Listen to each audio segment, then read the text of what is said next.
Hello दोस्तों, welcome to my new vlog. आज मैं आपको लेकर चल रहा हूँ भारत के सबसे रहस्यमयी गांव में से एक कुलधरा।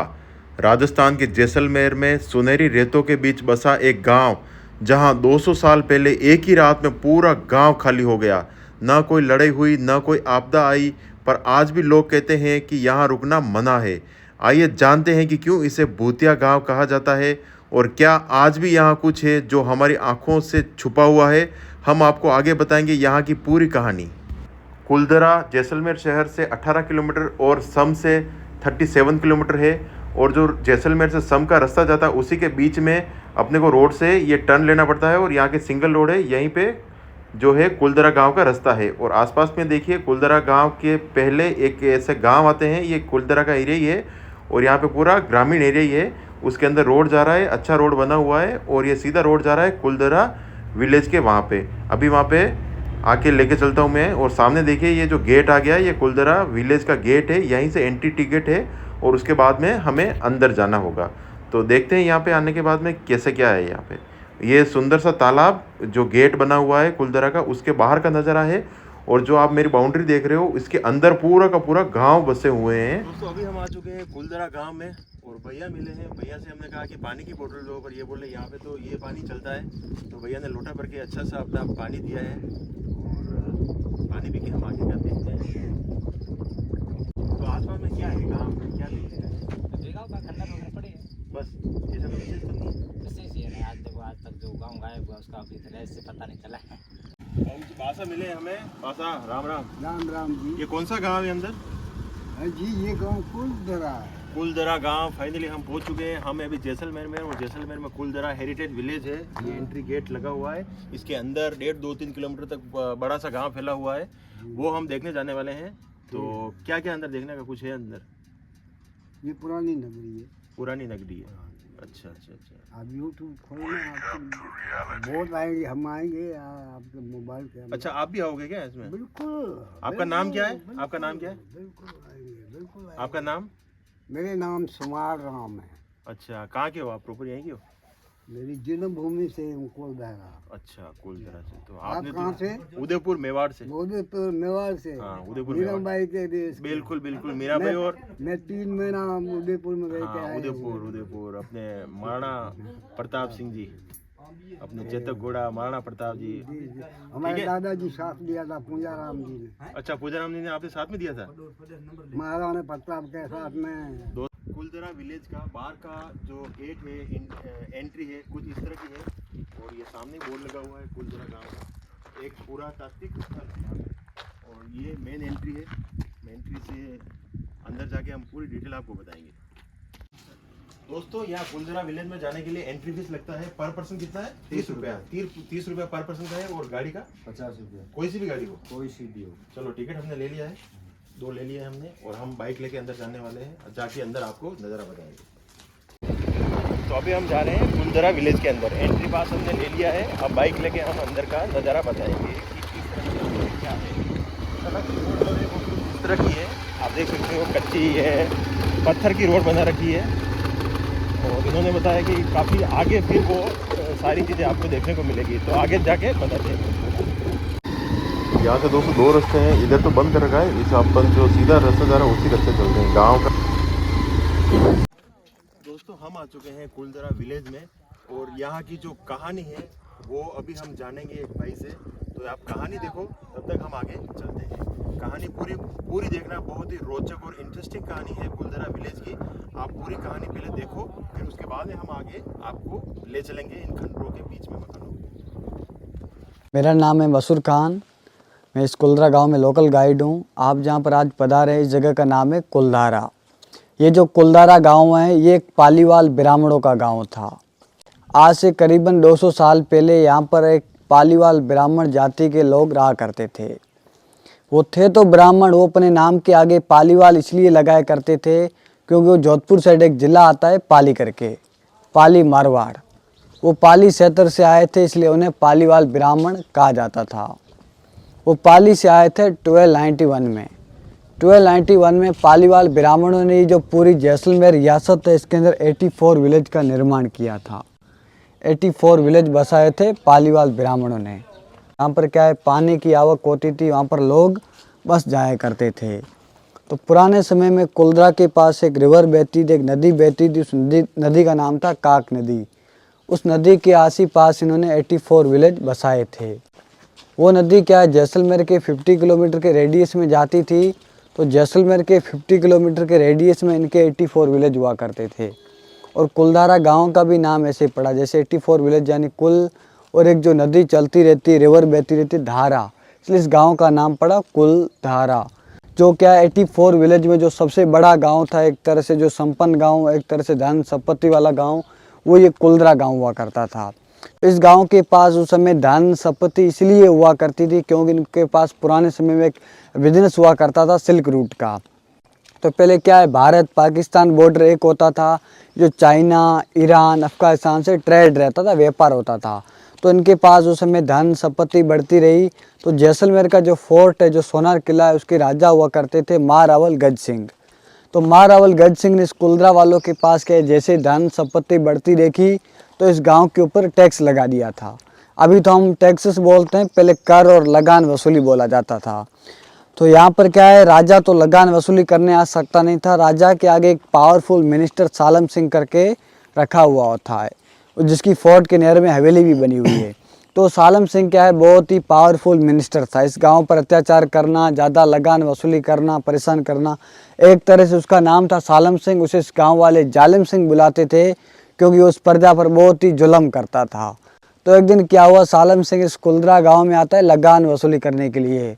तो पहले क्या रहता था, जो गांव की औरतें थी, जो बेटियां थी, उनके पीछे एक पर्दा सिस्टम रहता था। तो क्या है, घरों की औरतों को और बेटियों को बाहर नहीं जाने देते थे। तो एक दिन इस कुलधरा गांव के जो मुखिया हुआ करते थे रामचंद्र पालीवाल, उनकी बेटी बावड़ी में पानी भरने के लिए चली जाती है।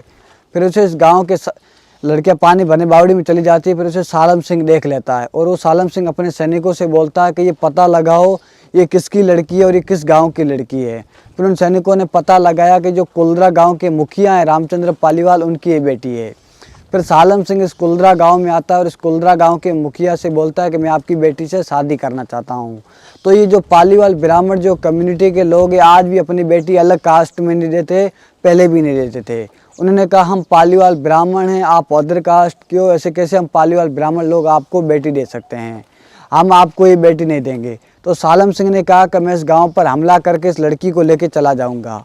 तो इस गांव के मुखिया बोले कि आप ऐसा मत करना, ऐसे हम पालीवाल ब्राह्मणों की इज्जत चली जाएगी, हमें कुछ सोचने का वक्त दो। तो उन्होंने कहा आपके पास 10 दिन का टाइम है। तो 10 दिन के अंदर वो ज़्यादा लगान वसूली करने लगा, ज़्यादा परेशान करने लगा, खेती बाड़ी नहीं करने देता था। इसलिए कुलधरा वालों ने 84 विलेज की मीटिंग बुलाई। 84 विलेज के हर एक व्यक्ति को यहाँ पर लाया गया और यहाँ पर मीटिंग बनाई गई। कहा तो ऐसी बात हो रही है, आज ये सालम सिंह मेरी बेटी उठाएगा, कल तुम्हारी, इतनी करके अपन सालम सिंह को कितनी बेटियाँ देंगे, हमें बेटी नहीं, हमें एक ही नाइट में यहाँ से 84 विलेज गांव खाली करके निकलना होगा। कि ठीक है। फिर उन्होंने एक ही रात में यहाँ से 84 विलेज गांव खाली करके भारत की हर स्टेट में चले गए कि किसी को पता नहीं चले कहाँ गए। आधे तो मध्य प्रदेश चले गए, आधे महाराष्ट्र चले गए, भारत के हर स्टेट में डिवाइड हो गए कि किसी को पता नहीं चले कहाँ गए। और 1825 से गांव खाली पड़ा। 1825 में ये गांव खाली हो गया था। उनके जाने के बाद जो ओल्ड लोग थे, जो बुढ़े लोग थे, वो नहीं चल पाए। उन्होंने एक लोटा लेके उसमें पानी डाल के, जल डाल के, नमक डाल के इस गांव को एक श्राप दे दिया कि हम तो इस गांव में चैन से नहीं रह पाए, यहाँ आके जो भी कोई दूसरा बसने की कोशिश करेगा उसकी फैमिली दुख में रहेगी, कभी सुख नहीं आएगी। उन्होंने पानी पी लिया था, बुढ़े लोग इधर मर गए थे, उनकी आत्माएं ज़्यादा भटकती हैं। उनके मरने के बाद जो दूसरे लोग रेगिस्तान में लोग रहते थे, उन्हें पता चला कि कुलधरा गांव कई सालों से खाली पड़ा है, इसके अंदर आके रहना शुरू हो गए। उनमें से किसी का परिवार उजड़ गया, किसी की बेटियां मर गई। उन्हें बाद में पता चला कि ये हॉन्टेड है, श्रापित है, वो वापस ही रेगिस्तान चले गए। कि आज भी इंडिया का ये मोस्ट हॉन्टेड नंबर 1 माना जाता है। अभी भी यहाँ पर नाइट में अलग अलग तरह के साउंड आते रहते हैं। इस कुलधरा गांव के ऊपर एक मूवी बन चुकी है, 2011 के अंदर आई थी, कालो करके। वो कालो मूवी इसके ऊपर बनी है, इसके अंदर बनी है। और यहाँ पर 2016 के अंदर कोई दिल्ली से आया था, गौरव तिवारी नाम करके, उसने भी यहाँ पर नाइट में कैमरे लगाए तो उसके भी कैमरे ब्लास्ट हुए, तो उसके साथ भी घटना हुई थी। फिर कुलधरा के जाने के बाद एक सप्ताह बाद कहते हैं उसकी भी मौत हो गई थी, 7 जुलाई 2016 को। गौरव तिवारी घर ना होने के बाद जो ये आर्कोलॉजिकल सर्वे ऑफ इंडिया है, ये आज भी यहाँ पर आफ्टर 6:30 किसी को अलाउड नहीं करती है। 6:30 बजे के बाद ये गेट बंद कर देते हैं और यहाँ पर कोई भी एक तरह से वीरान गांव हो जाता है। इसके आसपास आपको चारों दिशाओं में 5 किलोमीटर के रेडियस में ना कोई देखने को होटल मिलेगी, ना कोई रिजॉर्ट मिलेगा, ना कोई बड़ा गाँव मिलेगा। चारों तरफ बंजर ज़मीनें हैं। तो यहाँ पर एक इंडिया की कंपनी आई थी जिंदल JSW करके, इन्होंने भी यहाँ पर एक कैफेटेरिया क्रिएट किया था जो उनका शुरू होने से पहले ख़त्म हो गया। इस कुल्दरा गांव में कुछ बसा नहीं सकते और ना इस गांव के पत्थर उठा सकते हैं। इसका पत्थर आसपास में गांव वालों ने भी यूज किया था घर बनाने में, उसका पूरा परिवार ही ख़त्म हो गया, जिस गाँव के पत्थर भी नहीं उठा सकते। तो ये जो आप देख रहे हो गाँव के बीचों बीच इस गाँव का एक चौपाल हुआ करता था। तो अभी हम चारों रास्ते मिलते उसे चौराहे बोलते हैं, पहले एक चौपाल बोला जाता था। चौपाल का मतलब ये होता था जो गांव का पंचायत एरिया, मीटिंग एरिया, जो गांव के जो रूल रेगुलेशन होते थे वो यहाँ पर मुखिया बैठ के सुनाया करते थे और ये इस गांव का चौपाल हुआ करता था। जो गांव के पंच और सरपंच उस छतरी के ऊपर बैठा करते थे, बाकी आम पब्लिक नीचे बैठा करती थी। ये जो आप छतरी देख रहे हैं ये उस समय की पुरानी बिना चूने और बिना सीमेंट के पत्थर को आपस में पत्थर से लॉक किया हुआ इंटरलॉकिंग सिस्टम, जो गांव के मैन हेड इधर बैठा करते थे। ये जो आपको सामने जो नया नया दिख रहा है ये सब नया बनाया हुआ है। यहाँ पर एक साल में एक डेजर्ट फेस्टिवल होता है, मरु मेला। मरु मेले के दिन गवर्नमेंट ये सब नया बनाती रहती है, ये सब नया किया हुआ है उस गवर्नमेंट ने। ये श्री कृष्ण भगवान का मंदिर हुआ करता था। इसकी जो मूर्ति थी वो पालीवाल ब्राह्मण जाते समय अपने साथ लेके चले गए। हम नहीं रहे तो हमारे भगवान क्यों रहे, इसलिए साथ लेके चले गए, बस ये खाली पड़ा है। क्या अंदर से ये पूरा पुराना है, बाहर से थोड़ा बहुत गवर्नमेंट ने नया भी किया हुआ है। ये अंदर से पूरा पुराना है, इसमें आपको कहीं भी सीमेंट देखने को नहीं मिलेगा, इसलिए खाली पड़ा था, बस गवर्नमेंट ने अंदर फोटो लगा के रखी हैं। ये सर जो आप सामने जो लिखा हुआ देख रही, जाते समय पालीवाल ब्राह्मण लिख के गए थे, आज तक कि किसी को पता नहीं चला क्या लिखा हुआ है क्या नहीं लिखा हुआ है। ये जो आप सामने देख रहे हो ये 200 साल पुरानी मुखिया की ओल्ड BMW है। अभी हम कार की पार्किंग बनाते हैं, 200 साल पहले ये भी अपनी BMW जैसे गैरेज और पार्किंग बनाया करते थे। उस समय ये क्या जिसके पास भी होती थी वो गाँव का रिचेस्ट पर्सन माना जाता था। अब अपन देखेंगे ये चुड़ैल का घर। इसे चुड़ैल का घर इसलिए कहा जाता है क्योंकि यहाँ पर नेगेटिव एनर्जी ज़्यादा रहती है। आज से 200 साल पहले इसे मुखिया की हवेली बोला जाता था और आज इसे चुड़ैल का घर कहते हैं। चुड़ैल का घर इसलिए कहते हैं क्योंकि यहाँ पर नेगेटिव एनर्जी ज़्यादा रहती हैं। जो मैंने आपको पहले बताया था, गौरव तिवारी ने इस घर के अंदर कैमरे लगाए थे जो ब्लास्ट हुए थे। गौरव तिवारी के बाद यहाँ पर आज तक वाले और डिस्कवरी वाले, जियो न्यूज वाले भी आए थे, उनके अंदर कैमरे बंद हो गए थे, बाहर जनरेटर ब्लास्ट हो गए तो वापस ही रात में चले गए थे। अभी अपन खड़े हैं मुखिया की छत के ऊपर। ये जो आप देख रहे हैं पूरा कुल्दरा गांव है। ये गांव क्या है 3 किलोमीटर के रेडियस में फैला हुआ है और इसके अंदर 525 घर की आबादी हुआ करती थी। मतलब उस समय जो जैसलमेर के अंदर जो जनसंख्या जो आबादी वाला गांव होता था वो ये पूरा कुल्दरा गांव होता था। और ये जो आप सामने फेंसिंग देख रहे हो ब्लैक वाली बाउंड्री, तो ये गवर्नमेंट ने फेंसिंग से कवर करके भी रखा है। इसी के अंदर गवर्नमेंट किसी को भी नहीं रहने देती है। अभी ये सीढ़ियाँ है, इससे ऊपर हम चलते हैं, ऊपर जाके देखते हैं क्या नज़र आता है। ये देखो पूरे गांव का नज़ारा यहाँ से बहुत अच्छी तरह से नज़र आ रहा है।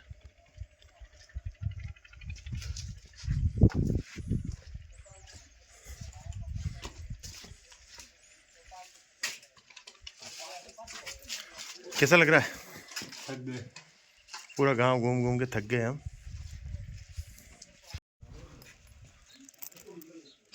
देखिए अंदर से कुछ इस तरह का नज़ारा है, काफ़ी शानदार हमें लगा यहाँ का नज़ारा। और दुख भी हुआ कि इन सब गांव वालों को अपना गांव छोड़ना पड़ा। तो इतना प्यारा गांव था, सुंदर गांव था, उसको एक ही रात में खाली करना पड़ा। तो बहुत ही दुखद वो घटना थी। और बाकी गांव का ये देखिए कितना आबाद गांव था और आज देखिए खंडर अवस्था में ये गांव है। दोस्तों देखो कुछ इस तरह का और नज़ारा है यहाँ पे। ये मंदिर भी बना हुआ है, काफ़ी अच्छा मंदिर है यहाँ पे। हाँ तो राजन जी कैसा लगा ये देख के नज़ारा? बहुत ही शानदार दृश्य है यहाँ का। पूरा गांव अभी ढह चुका है, कोई यहाँ रहता नहीं है। तो देखिए ये घरों की हालत इस तरह की है यहाँ पे। जहाँ जहाँ तक कैमरा की नज़र है वहाँ वहाँ तक देखो घर ही घर, दूर दूर तक। कुछ घर अभी भी अच्छे अवस्था में है लेकिन ज़्यादातर घर जो है वो टूट। दोस्तों मैं एक घर के अंदर आया हूँ और घर के अंदर का नज़ारा कुछ इस तरह का है। आप आगे आके देखिए कि कैसे रहता है, आगे आपको पूरा बताता हूँ मैं। पूरे घर का स्ट्रक्चर कुछ इस तरह का है। कुछ छोटे छोटे रूम वगैरह बने हुए हैं, इधर कुछ बालकनी वगैरह है। सारा अलग ही तरह का गांव है पूरा। मैंने आपको पूरा कुलदरा विलेज तो था वो बता दिया है। ये काफ़ी प्राचीन गांव हुआ करता था। पूरी डिटेल मैंने आपको बता दी। अगर आपको ये हमारा व्लॉग पसंद आए तो प्लीज़ चैनल को लाइक एंड सब्सक्राइब जरूर करना। और ये सब खंडर घर देख के मुझे बहुत ज़्यादा दुख हुआ, तकलीफ़ हुई कि इतना प्यारा गांव, सुंदर गांव आज जर्जर अवस्था में है। तो ये तो देखो उस ज़माने में क्या स्थिति है वो आपने देख ही ली थी कहानी। और उस कहानी के कारण ये पूरा गांव आज इस अवस्था में बना हुआ है। तो अब हम यहाँ से चलते हैं थोड़ा सा जैसलमेर की साइड। अब हम जा रहे हैं यहाँ से जैसलमेर के लिए। आज रात को हम जैसलमेर ही रुकने वाले हैं। ऑलमोस्ट शाम हो चुकी है और हम कल निकलेंगे बाड़मेर के लिए। तो अभी जैसलमेर में आ गए हैं, हमने खाना वगैरह हम खा रहे हैं और उसके बाद में कल का प्लान ये रहेगा कि जैसलमेर से बाड़मेर के लिए। तो कल का व्लॉग भी ज़रूर देखना और चैनल पे नए हो तो सब्सक्राइब ज़रूर करना। Thank you.